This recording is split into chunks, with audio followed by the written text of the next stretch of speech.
In shambles, that's the police's Central Firearms Registry offices and filing system. There are now calls for the head of the CFR to explain to Parliament why. This follows an oversight visit by the Portfolio Committee on Police to the CFR offices at the weekend. Now, Police Minister Becky Cele earlier in the week revealed there's a backlog of about 120,000 firearm applications. Barry Bateman reports. Mountains upon mountains of documents spilling into the corridors. That's the sight that greeted the Portfolio Committee on Police when it paid an oversight visit to the Central Firearms Registry. Besides being unfit for human habitation, it was very clearly unfit for the capacity of work that is generated by the firearm application process. But why so much paper? A firearm application or renewal with supporting documents is first submitted to a designated firearms officer at station level. The documents are then physically transported to a provincial DFO, who, in turn, takes the paperwork to the Central Firearms Registry to be assessed.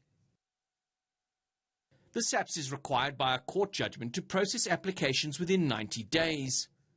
But it recently extended that period to 120 days, citing the additional burden caused by firearm amnesty applications.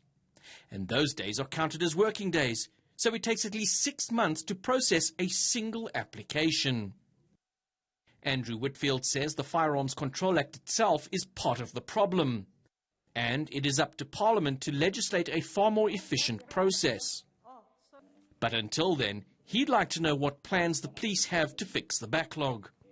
They've come up with turnaround plans before. There have been ministerial task teams that have looked into this.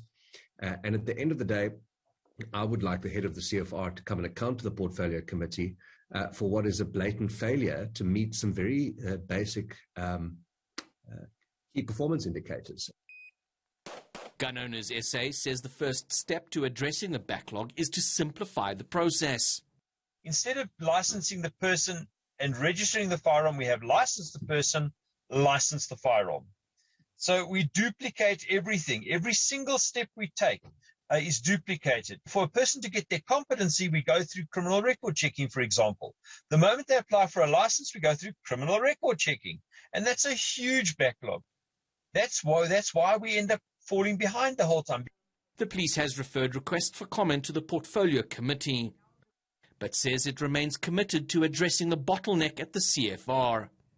Barry Bateman, Johannesburg.